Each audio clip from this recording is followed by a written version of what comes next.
Avatar Meher బాబా की జై. Avatar Meher బాబా की జై.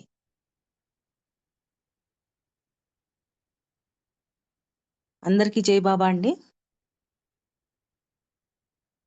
మనం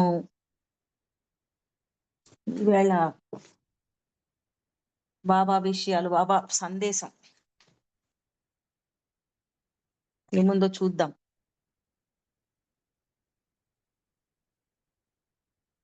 అయితే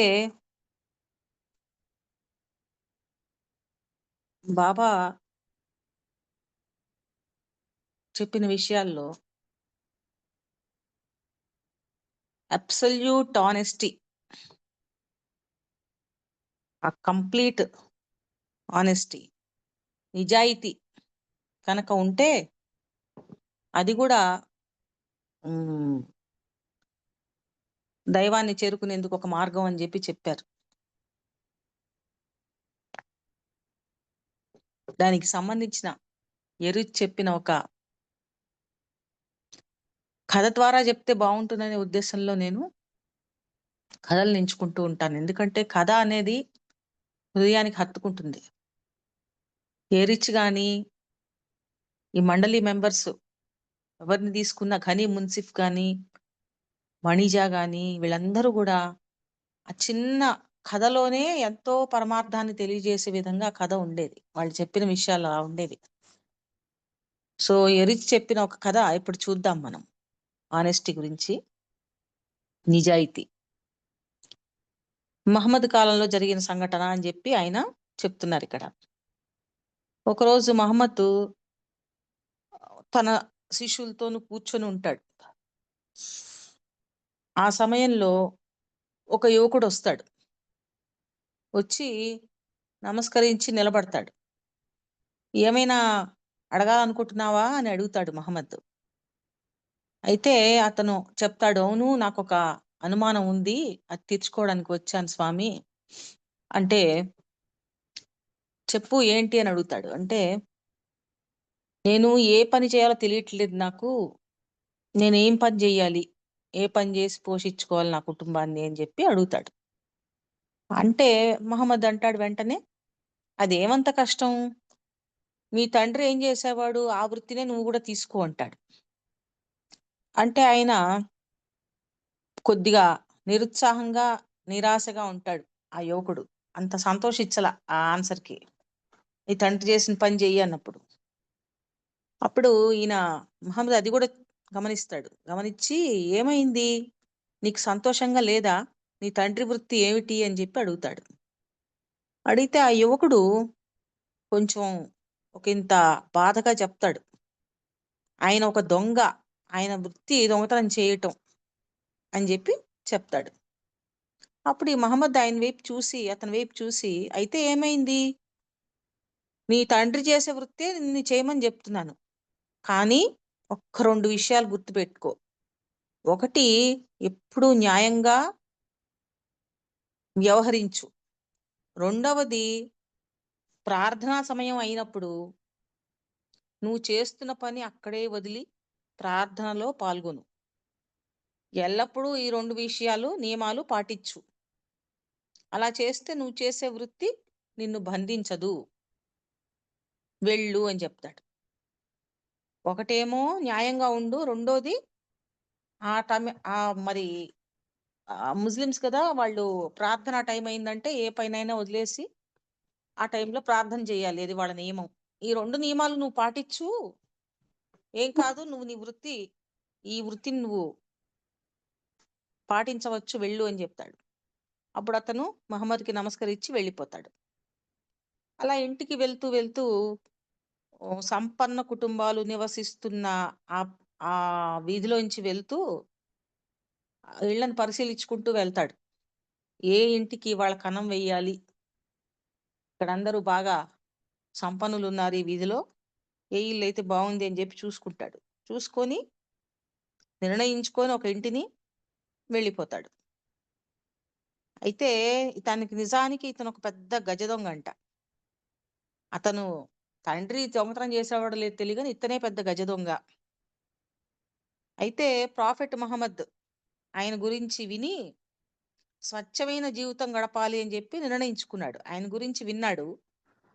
ఆయన చెప్పే విషయాలు కూడా చెవిలో పడుతున్నాయి. అందుకని చెప్పేసి నేను కూడా ఇది మానేయాలి, ఈ దొంగతనం అని చెప్పేసి ఆయన్ని అడుగుదాం ఏం చేయమంటాడో అని చెప్పి వెళ్ళాడు.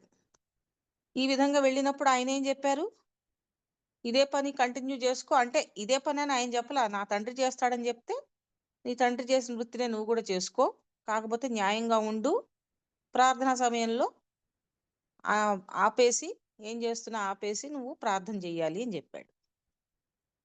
సరే, అయితే ఇతను పాపం ఈ మహమ్మద్ చెప్పే విషయాలు చెవిలో పట్టడం ద్వారా స్వచ్ఛమైన జీవితం గడపాలనుకొని అతను కొన్నాళ్ళు దొంగతనాలు మానేస్తాడు. మానేసినప్పుడు అతను పస్తులు ఉండాల్సి వస్తుంది, అతని కుటుంబం. అయితే అందుకని చెప్పి ఆయన్నే అడుగుదాం, ఆయన ఏం చెప్తాడో విందామని వెళ్ళి అడిగాడు. ఆ విధంగా అడగటం, ఆయనేమో ఇదే పని చేయమన్నాడు. సరే, ఇదంతా జరిగిన విషయం. సరే, ఇంకా ఆయన చెప్పాడుగా, ధైర్యంగా వచ్చాడు. మళ్ళీ దొంగతనం చేయాలనే ఆలోచనతోటి మళ్ళీ మొదలు పెడదాం దొంగతనాలు, ఆయన ఆయన చేసుకోమన్నాడు కదా అని చెప్పి బయలుదేరాడు. ఆ రోజు రాత్రి ఆ ఇంటికి వెళ్ళి అర్ధరాత్రి దాటాక అందరూ నిద్రపోయాక ఆ ఇంటి కప్పు పైనకి ఒక తాడు పెట్టుకొని ఎగబాకి పైనుంచి మెట్ల మించి ఇంట్లోకి దిగుతాడు. ఆ విధంగా వెళ్ళి వంటగదికి వెళ్ళాట. ఎందుకు వంటగది అంటే, ఆ రోజుల్లో ధనవంతులు తమకున్న బంగారాన్ని, డబ్బుని వంటగదుల్లో దాచిపెట్టేవాళ్ళట. అది అందరికి తెలిసిన విషయం అంట. సో అక్కడ నేలమాళిగలో ఆ రాళ్ల కింద తవ్వితే అక్కడ తను గుర్తుపట్టాడు, ఇక్కడే పెట్టారని చెప్పి అర్థమైంది. రాళ్ళు తొలగించి అక్కడ తవ్వి తీసాట. తీస్తే సుమారు ఒక 25 బస్తాల బంగారం దొరికింది అతనికి. అన్నీ కలిపి ఒక మూట కట్టాట. అన్ని సంచులు, 25 సంచులు కలిపి ఒక మూటగా కట్టి, చాలా బరువు ఉంది, అతను భుజానికి వేసుకొని నెమ్మదిగా లాక్కొని పోతున్నాడు మెట్ల వైపుకి. మళ్ళీ పై నుంచి వెళ్ళిపోవాలి, మళ్ళీ మెట్లెక్కి అట్నుంచే బయటికి వెళ్ళాలి, అట్నుంచి వచ్చాడు కాబట్టి. అయితే ఇంతలోకి ఆయనకి మహమ్మద్ చెప్పిన మాటలు గుర్తొచ్చాయి. ఏమన్నాడు ఆయన? న్యాయంగా ఉండు అన్నాడు. చెప్పిన 2 విషయాల్లో మొదటిది ఏంటి? న్యాయంగా ఉండడం. న్యాయమైన బుద్ధితో ఉండాలని చెప్పాడు కదా ఆయన. నా మీద పెద్దగా ఎవరు, నా కుటుంబ సభ్యులు అంతా ఎక్కువ మంది లేరు, ఈ ఇంట్లో చాలా మంది ఉన్నారు, కాబట్టి న్యాయంగా ఆలోచిస్తే నాకు ఇంత మొత్తం ధనం తీసుకెళ్ళిపోతే వాళ్ళు ఏమైపోతారు, నాకు ఇంత అవసరం కూడా లేదు అని చెప్పి ఆ మూటలోంచి రెండు సంచులు నేల మీద వదిలి కొంచెం నడిచాట. కొద్దిగా 2 మెట్లు ఎక్కాడు. మళ్ళీ ఇంతలోనే ఇదే న్యాయం అని చెప్పి ఇంకొక 3 సంచులు వదిలిపెట్టాడు. ఇంకొన్ని మెట్లెక్కి అట్లా సంచులు వదులుకుంటూ పోతున్నాడు. నాకు ఇంత అవసరం లేదు, వాళ్ళకే అవసరం అనే ఉద్దేశంలో. అట్లా పైకి వెళ్ళేసరికి ఇంటి పైకప్పుకి ఎక్కేశాడు మళ్ళీ వెళ్ళిపోవడానికి. 5 సంచులు మాత్రం మిగిలాయి. 25 సంచుల్లో 20 సంచులు వదులుకుంటూ పోయాడు. ఇది చాలు, ఇది న్యాయంగానే ఉంది అని చెప్పి నెమ్మదిగా తాడు పట్టుకొని కిందకు దిగడానికి బయలుదేరాడు. సరిగ్గా ఆ సమయంలో మసీదు నుంచి గంట మోగిందిట. ప్రార్థనా సమయం. ఇప్పటికీ మనకు కూడా తెల్లవారుజామున సుమారుగా 5:30, 6 మధ్యలో వినబడుతూ ఉంటుంది నాకు పొద్దునే అల్లాహు అక్బర్ అని చెప్పి. వాళ్ళు మైక్లో ప్రార్థన చేస్తూ ఉంటారు ముస్లిమ్స్. ఇక్కడ ఈ ఏరియాలో ఎక్కడుందో మసీదు మరి నాకు అంత ఐడియా లేదంటే ఎప్పుడు వెళ్ళి చూడలేదు, కానీ మాకు వినబడుతుంది తెల్లవారుజామున. అదే రకంగా ఇతనికి ఆ గంట వినిపించి ఇదంతా అంటే ఈ సంచులు వదులుకుంటూ ఆలోచనతోటి నెమ్మదిగా చేసుకుంటూ వచ్చేసరికి తెల్లారిపోతుంది. 5 అయిపోయింది అనమాట. 5 దాటిపోయింది. ఏదైనా కానీ ఆ గంట మోగింది. వెంటనే ఆయన చెప్పే రెండో విషయం గుర్తొచ్చింది. ఏమన్నాడు ఆయన? ప్రార్థన సమయం వచ్చినప్పుడు అన్ని పనులు పక్కన పెట్టి ప్రార్థన చెయ్యి అని చెప్పాడు కదా. అప్పుడు ఇతను ఏం చేశాడు? ఆ మేడ పైననే, ఆ కప్పు పైనే కూర్చొని, ఈ బంగారం అంతా పక్కన పెట్టుకొని 5 బస్తాలు పక్కన పెట్టుకొని, నేల మీద ఒక వస్త్రాన్ని పరుచుకొని కూర్చొని ప్రార్థన చేయడం మొదలుపెట్టాడు. వీళ్ళు కొంచెం ప్రార్థన మరి గట్టిగా చేస్తారు. చేసే టైంకి ఆహ్, అతని గొంతు పెద్దగా ఇలాగే అల్లాహు అక్బర్ అని అరుస్తూ ఉండేసరికి, ఆ ఇంటి యజమాని ఎవరైతే ఉన్నాడో ఆయన నిద్రాభంగం అయింది ఆయనకి. ఎవరో ప్రార్థన చేస్తున్నారు, ఎప్పుడు లేనిది ఇలా వినబడుతోంది అని చెప్పి లేచాట. లేచి భార్యని లేపి, పద ఏంటో చూద్దామని చెప్పి ఇద్దరు ఇంటి పైనుంచి వస్తోంది అని చెప్పి మెట్లెక్కుతూ వెళ్తుంటే దారంతా సంచులు కనిపించాయి. సంచిలో ఏముందని చూస్తే బంగారం కనిపించింది. ఇదంతా దొంగతనం జరిగింది అని చెప్పి అర్థమైందిట వాళ్ళకి. మరి కానీ ఇక్కడంతా పడేసున్నాయి ఏంటి అని చెప్పి గబగబా పైకెళ్ళారు. వెళ్ళేసరికి ఇంటి పైన ఆ యువకుడు నేలపైన కూర్చొని ప్రార్థన చేయడం కనిపించింది. చాలా అంటే చాలా షాక్ అయ్యారంట వాళ్ళు. నిర్ఘాంతపోయారు. ఆయన పక్కనున్న బంగారం సంచులు చూసి ఇతనే దొంగ, ఈ ప్రార్థన చేస్తున్న వాడే దొంగ అని కూడా అర్థమైపోయింది వాళ్ళకి. ప్రార్థన చేస్తున్నాడు గాని పక్కన బంగారు సంచులున్నాయి. కానీ వాళ్ళకి అర్థం కాలే, పారిపోకుండా ఇలా ప్రార్థనలో కూర్చోవడం ఏమిటి అని చెప్పి వాళ్ళకి అర్థం కాలేదు. ఏదేమైనా దొంగని కూడా వాళ్ళు ఆహ్, డిస్టర్బ్ చేయలా. ఎందుకంటే ప్రార్థించుకుంటున్నాడు. ప్రార్థన ముగిసే వరకు వేచి చూశారు వాళ్ళు గూడా. ఆ ప్రార్థన ముగిచ్చి అతను లేచాడట. లేచేసరికి గట్టిగా అడిగాడు. "ఎవరు నువ్వు? ఎందుకొచ్చావు? ఏం చేస్తున్నావు?" అని చెప్పి అడిగాడట యజమాని. అప్పుడు అతను "నేను దొంగని" అని సమాధానం ఇచ్చాడట. అప్పుడు ఆయన అడిగాడు, "నాయనా నువ్వు దొంగవైతే దోచుకున్న దాంతో గబగబా వెళ్ళిపోకుండా అక్కడక్కడక్కడక్కడ వదులుకుంటూ వచ్చావు. మళ్ళీ ఏమో ప్రార్థనలో కూర్చున్నావు. ఇదేమిటి?" అని చెప్పి అడిగాడట. అయితే అప్పుడు ఆ దొంగ నెమ్మదిగా చెప్పాడట. నేను నేను మహమ్మద్ ఆదేశాలను పాటించాను. నేను దొంగతనం చేసుకుంటూ బతికేవాడిని. అయితే నాకు నా కుటుంబ సభ్యులు పెద్దగా ఎవరు లేకపోవడం, ఇంకా నాకు వివాహం కాకపోవడం, పిల్లలు ఎవరు గట్రా లేకపోవడం వల్ల ఆయన న్యాయంగా ఉండమని చెప్పేసరికి, న్యాయంగా ఆలోచించేసరికి వదులుకుంటూ వచ్చాను కొన్ని సంచులు. తీరా వెళ్ళే టైంకి ఇలా ప్రార్థనా సమయమైంది. ఆయనేమో ప్రార్థన చేయమని చెప్పారు ఆ సమయానికి అని చెప్పాడు. చెప్పేసరికి ఇతని నిజాయితీ చూసి ఆయన ఆశ్చర్యపోయాడట. ఇంత నిజాయితీగా ఆయన చెప్పిన దాన్ని పాటిచ్చాడు ఇతను.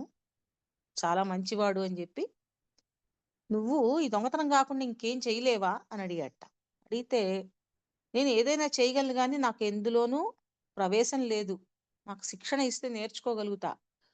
ఇది తప్పితే నాకేది రాదు" అని చెప్పాడు. అప్పుడు ఆ యజమాని వ్యాపారం చూసుకునేందుకు అతనికి శిక్షణ ఇచ్చి తన దగ్గర నియమించుకున్నాడట. కొద్ది రోజులకే అతని నిజాయితీ చూసి, అతని తెలివితేటలు చూసి, వారి కుమార్తెనిచ్చి వివాహం గూడా చేసి వ్యాపారంలో భాగం గూడా ఇచ్చారట. ఈ విధంగా ఈ ఈ నిజాయితీ అతన్ని కాపాడింది. మహమ్మద్‌కు విధేయుడై, ఆయన చెప్పినట్టుగా చేసినందుకు మొదటి దొంగతనమే ఆయనకి చెప్పుకొని చేసిన తర్వాత చేసిన మొదటి దొంగతనమే అతనికి చివరి దొంగతనం అయిపోయింది. పని దొరికింది. వివాహమైంది. వృత్తి దొరికింది. ఇది అంతా గూడా నిజాయితీ కలిగి ఉండి, భగవంతుని ఆదేశాల్ని విధేయతతో పాటించిన వారికి విజయం చేకూరుతుంది అని చెప్పి ఎరిచ్ ఈ కథని ఈ రకంగా చెప్పడం జరిగింది. అలాగా ఆ మహాత్ములు, లేకపోతే మహాత్ములు అనకుండా ఇక్కడ సద్గురువులు, అవతారుడు అని గూడా అనొచ్చు మనం. ఈ సద్గురువులు గాని, అవతారుడు గాని చెప్పిన విషయాన్ని విధేయతతో పాటిస్తే తప్పకుండా వాళ్ళకి విజయం చేకూరుతుంది. ఆ నిజాయితీ ముఖ్యం. ఆ చెప్పి వాళ్ళు చెప్పిన దాన్ని తూచా తప్పకుండా పాటించటం అనేది అంత ముఖ్యమైన విషయం అని చెప్పేసి ఇక్కడ ఎరిచి చెప్తున్నాడు. మరి మరొక కథ. అది డాక్టర్ ఘనీ మున్సిఫ్ గారు చెప్పారు ఈ కథని. ఘనీ మున్సిఫ్ గురించి మనందరికీ తెలిసిందే. మొదటి తరం శిష్యుల్లో బాబా చిన్ననాటి స్నేహితుడు కూడా ఆయన. ఈయన చాలా గొప్పవాడు, అబ్దుల్ ఘనీ మున్సిఫ్. ఆయన చెప్పాడు ఈ కథని. నిజాముద్దీన్ అంటే ఆయన ఒక సద్గురువు నిజాముద్దీన్ ఒకసారి ఒక సంగీత కచేరీకి వెళ్ళాట. అక్కడ గాయకులంతా దైవీ ప్రేమ గురించి చక్కగా గానం చేస్తున్నారట. ఎంత చక్కగానో దేవుని ప్రేమ గురించి పాటలు పాడుతున్నారు. ఆ గాన మాధుర్యం, ఆయన పరవశించిపోయాడు ఆ మాధుర్యంలో. అలాంటి సమయంలో ఆయన ఆ పరవశత్వంలో గట్టిగా అరిచాట. ఏమని? అయ్యో, నేను ఆ చాకలివాని కొడుకు కూడా సాటి రాలేకపోయానే అని చెప్పి అరిచాట. ఆయన శిష్యులు, ఆయనతో పాటు ఉన్న నిజాముద్దీన్ గారి శిష్యులు, భక్తులు అక్కడే ఉన్నారు, ఆయన చుట్టూ ఉన్నారు. కానీ వెంటనే అడగలేకపోయారు. ఎందుకంటే ఆయన మీద గౌరవంతో ఏంటి ఇలా అరిచారు అని అడిగితే బాగుండదు కదా అని చెప్పేసి వాళ్ళు మిన్నకున్నారట. అయితే కొద్ది రోజుల తర్వాత ఈయనకు ఒక ప్రధాన శిష్యుడు ఉంటాడు, అమీర్ అని చెప్పి. ఆ అమీరు నిజాముద్దీన్ శిష్యుడు అనమాట.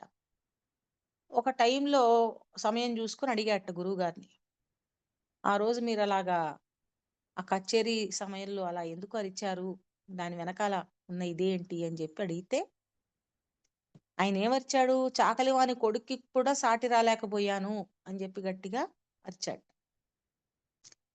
అప్పుడు ఆయన చెప్పాట ఆ కథ ఏంటనేది. ఒక చాకలివాడి కొడుకు రాజుగారి అంతఃపుర స్త్రీల బట్టలను శుభ్రం చేసిస్తుండేవాట. చాకలివాడి కొడుకు, అతను కూడా చాకలే, ఆ అంతఃపుర స్త్రీ బట్టల్ని శుభ్రం చేస్తుండేవాడు. ఆ స్త్రీలలో యువరాణి, రాజుగారి కూతురు, ఆవిడ బట్టలను కూడా శుభ్రం చేస్తుంటే ఒకరోజు అతనికి ఆమె పట్ల ప్రేమ కలిగిందిట. ఆమె ఎవరో అతనికి తెలియదు, ఆమెను చూడలేదు భౌతికంగా. అయినా కూడా ఆమె పట్ల ఒక రకమైన ప్రేమ కలిగింది. ఆమెను ప్రేమించడం మొదలుపెట్టాడు. అట్లా ఆ యువకుడు ఆ యువరాణి అద్భుతమైన అందాన్ని ఆరాధిస్తూ కలలు కంటూ రోజులు గడుపుతున్నాడు. ఆవిడ ఇలా ఉంటుంది అలా ఉంటుందని ఊహించుకుంటూ ఆరాధిస్తున్నట్ట, ఆవిడ ప్రేమిస్తున్నాడు. అయితే ఆమె దుస్తులను శుభ్రం చేసిస్తూ ఇస్త్రీ చేసి ఎంతో ప్రేమగా కళాత్మకంగా వాటిని మడత చేసి ఇస్తుండేవాడట. అలా చాలా కాలం ఆ యువకుడు యువరాణి పట్ల గల ప్రేమను రహస్యంగానే ఉంచాడు. ఎందుకంటే అది రాణించదు కదా. ఒక చాకలివాడు వెళ్ళి నేను ప్రేమిస్తున్నాను అని చెప్తే యువరాణిని, అది సక్సెస్ అవ్వదు. ఎవరూ ఇష్టపడరు, తలకాయ తీసేస్తారు. సరే, అయితే ఇలా ప్రేమించుకుంటూ ఉంటున్నాడు రహస్యంగా మనసులోనే.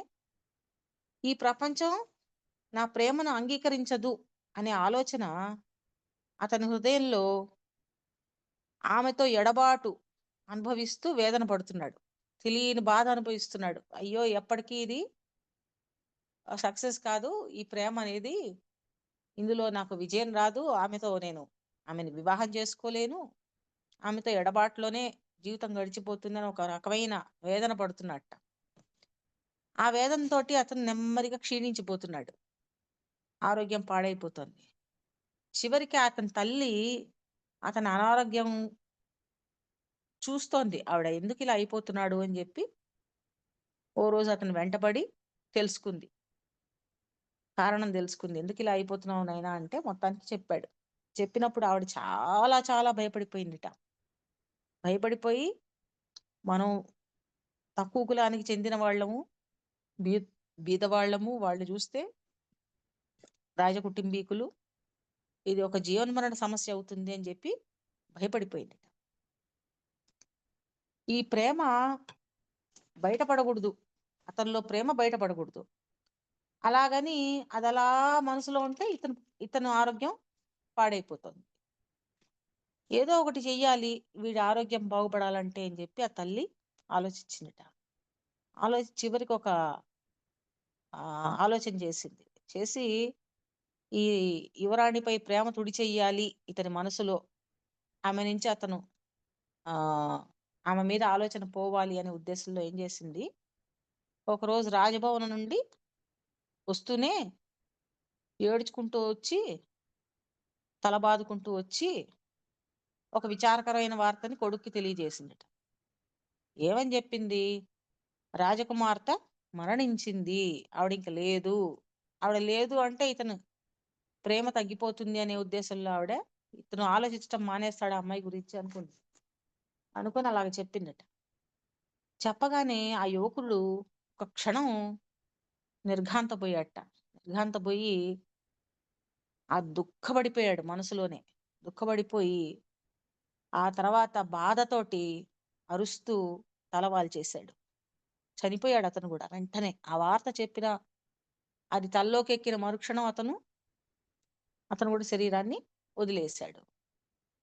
అయితే ఇప్పుడు ఆ తల్లి ఎంత బాధపడిందో. ఎందుకంటే నేను ఒకటి తెలిస్తే దైవం ఒకటి తెలిచాడు, ఇతని ఆరోగ్యం బాగుపడాలని చెప్పి నేను చెప్తే ఇతను కాస్త ఈ రకంగా చనిపోయాడు, ప్రాణాలు వదిలేశాడని చెప్పేసి ఇలా జరుగుతుందని ఆడ ఊహించలేదు. అలాగని ఇప్పుడు తను చేసిన పని ఎవరికి చెప్పుకోలేదు. ఇలా చెప్పా నేను, అందువల్ల వాడు చనిపోయాడు అని చెప్పి నలుగురికి చెప్పుకోవడానికి కూడా లేదు. చెప్తే అందరూ ఈవిని తిడతారు. సరే, ఇంకేం చేస్తుంది, ఆ కొడుకు మరణించాడు. ఇంక రోజు అది వరకు కూడా ఈవిడే వెళ్ళి బట్టలు తెచ్చేది, ఇతను ఉతికి చేసేవాడు. ఇప్పుడు ఈవిడే ఇస్త్రీ చేస్తోంది. అలాగే రోజు లాగానే వెళ్ళిందట, ఇస్త్రీ బట్టలు తీసుకురావడానికి వెళ్ళింది. ఈ ఇస్త్రీ బట్టలు తీసుకుని వెళ్ళింది, చేసిన బట్టలు. ఆ రోజు రాజకుమార్తె అడిగిందిట, ఈ మధ్య నా దుస్తులు ఇంతకు ముందు అంత శుభ్రంగా ఉండట్లేదు. ఇంతకు ముందు మంచి ప్రేమ సువాసనలతో ఎంతో ఆహ్లాదంగా ఉండేవి, ఒక రకమైన ఆహ్లాదభరితంగా ఉండేవి, చాలా అందంగా ఉండేవి. అలా ఎందుకో ఉండటం లేదు అని చెప్పిందట. అలా అనగానే ఈ లోపల దాచుకున్న బాధతోటి ఈ చాకలి తల్లి ఇంకా ఎంత మాత్రం ఓర్చుకోలేక ఆవిడతో చెప్పేసిందట, రాజకుమార్తెతో విషయం చెప్పేసిందట.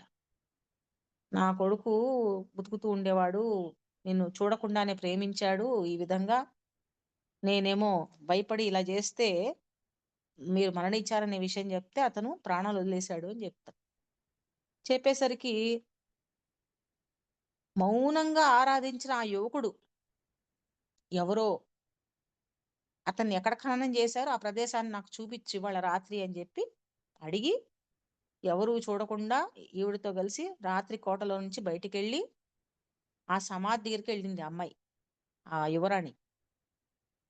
అక్కడికి వెళ్ళగానే, ఆ సమాధిని దర్శించగానే ఆ యువకుల్లోని ప్రేమ ఆ యువరాణిలో అంతర్గతంగా ప్రేమను రగిలిచ్చింది. ఆవిడ మనసులో కూడా ప్రేమ పెళ్ళుబుకిందిట. అద్భుతం జరిగింది. సమాధి తెరుచుకుంది. యువరాణి సజీవంగా అందులోకి వెళ్ళిపోయింది. ఆ సమాధి తెరుచుకుంది, ఈ యువరాణి సమాధి లోపలికి వెళ్ళిపోయింది. ఇది తెలిసిన రాజు ఆయన నిర్ఘాంతపోయాట. వెంటనే ఆ సమాధిని తెరిపిచ్చాట.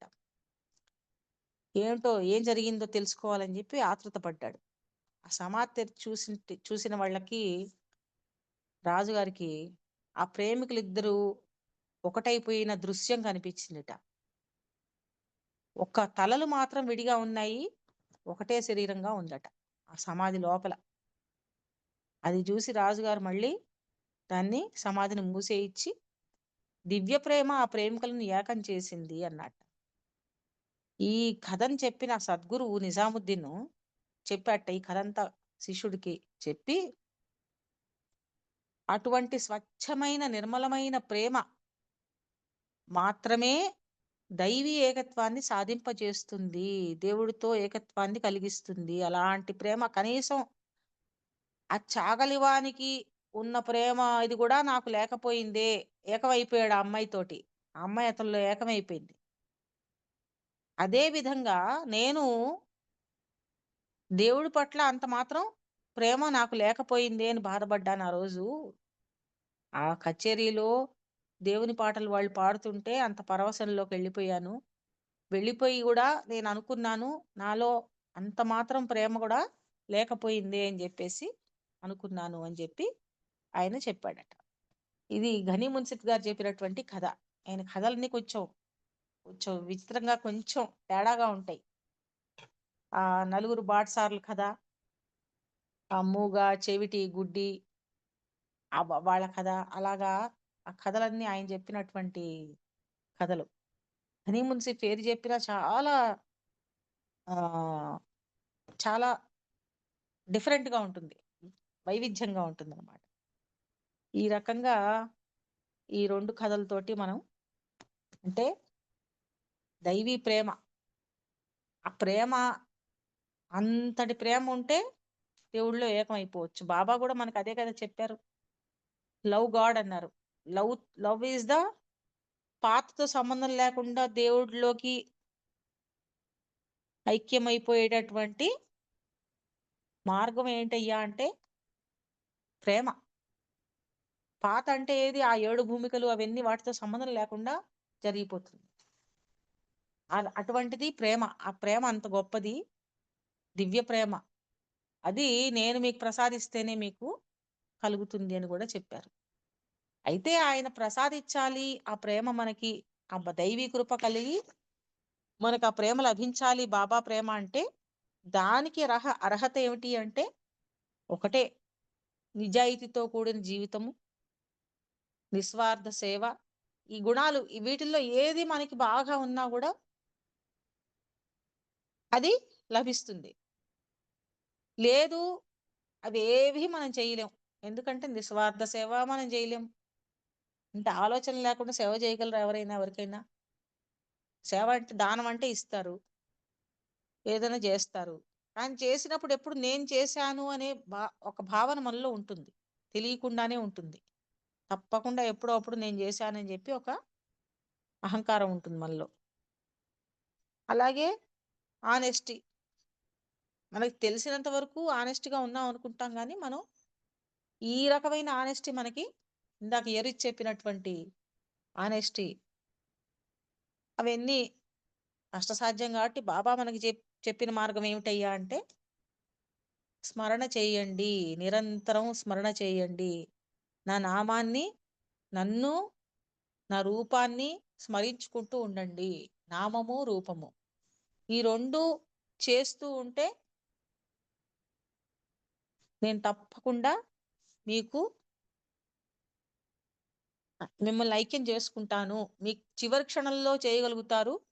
చేయగలిగినప్పుడు మీరిప్పటి నుంచి మొదలుపెట్టి చేస్తూ ఉంటే చివరి క్షణంలో నేను సహాయం జేస్తాను. నేనే మీకు గుర్తు చేస్తాను. మీరు స్మరించుకునేట్టు చేస్తాను. మిమ్మల్ని నాలో ఐక్యం చేసుకుంటాను అని జెప్పి బాబా అనేక సార్లు, అనేక సార్లు, అనేక సార్లు చెప్పారు. ఈస్ట్ వెస్ట్ గ్యాదరింగ్‌లో చెప్పారు. 1930స్‌లోని చెప్పారు. 1930స్‌లోనే ఉమెన్ మండలికి ఆ కొండ మీద ఆ టిన్ షెడ్‌లో కూర్చొని మాట్లాడుతున్నప్పుడు కూడా చెప్పారు. ఈ విషయం నేను అనేక సార్లు చెప్పాను వాళ్ళకి. చెప్తాడాయన. ఈ పని చేయండి, ఇలా చేయండి అని. నామం చేసుకోండి అని. అలాగే ఈస్ట్ వెస్ట్ గ్యాదరింగ్‌లో అన్నీ జెప్పి 4 జర్నీస్ గురించి చెప్పి, అంతా చెప్పి అర్థమైందా అని అడిగితే మాకు అర్థం కాలేదు బాబా అంటే, ఏమి బాధపడకండి. ఇది మీకోసం గాదు. పోస్టిరిటీ మీ తర్వాత తరాల కోసం, మీ తర్వాత తరాల కోసం చెప్తున్నాను ఈ విషయాలన్నీ. ఈ 4 జర్నీస్ గానీ, గాడ్ స్పీక్స్ గానీ, ఇవన్నీ గానీ. మీరు నేను సజీవంగా మీ ముందర ఉన్నాను. మీరు చేయాల్సిందల్లా నేనొక్కడేనే సత్యాన్ని God is real. All else is illusion.